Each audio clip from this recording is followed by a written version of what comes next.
Hey guys, hope you're doing well. Just wanted to give you a brief rundown of kind of what we're going to be doing over the next, especially month that I'm out more or less, and then through the end of the year for Tech Theater. We're going to be looking at designing for yourselves a production design of a specific show, one of the three scripts that are listed in this announcement as well. We're going to work through them one bit at a time. Please forgive any wind or sirens that happen. I'm outside. I got to do this quickly so that you guys can get this during class today. But what we're going to do is we've looked at some of the sound design and specifically set design sort of elements. If you recall those Theater Wing videos that we've watched, sort of that more less literal, maybe a little bit more abstract look at design elements of lighting and sets and costumes, etc., etc.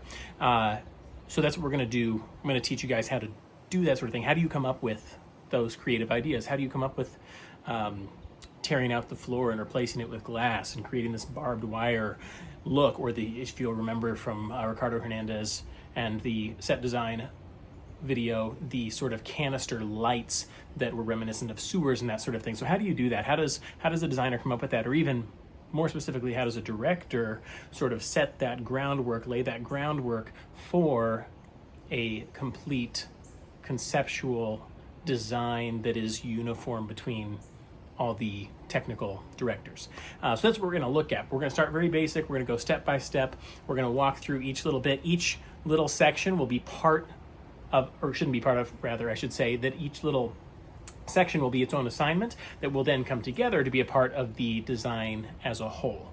So we're going to start with reading the script. Okay, if you don't read the script, you're not going to be able to complete any of these assignments for the rest of the year. So that's step number one, and I'm going to get this up so that you can get a hold of those and go ahead and start on that. That should take you, we have B Day again tomorrow. So for my B class, you have today and tomorrow. You can probably get that done in these 2 days. My A class, you're not coming in until Wednesday, so it's going to be a little bit funkier for you because you don't get these 2 days in a row. But what I want you to do as you read through this first time is to, as you go through, because one of the things that we're going to look at metaphor, we're going to look at imagery in the play, we're going to look at like the main idea, what's called the controlling idea, and then what pushes against that, the counter idea. Don't worry, you shouldn't know any of these things really yet necessarily. I will explain these to you in future videos. I'm just trying to get this one up really quick so you guys can start on it and I can give you more information tomorrow at the beginning of the class.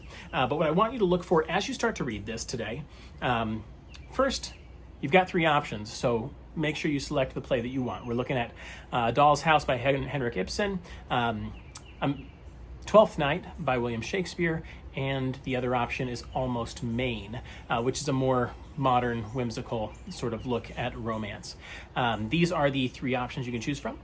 You don't have to jump on one or the other. You can take a look at the synopsis online, look it up, kind of see what they're about, and then make a decision from there. But as you read through these, what I want you to do is to keep in mind words and images that repeat, because one of the things, as I mentioned, that we're going to look at is imagery.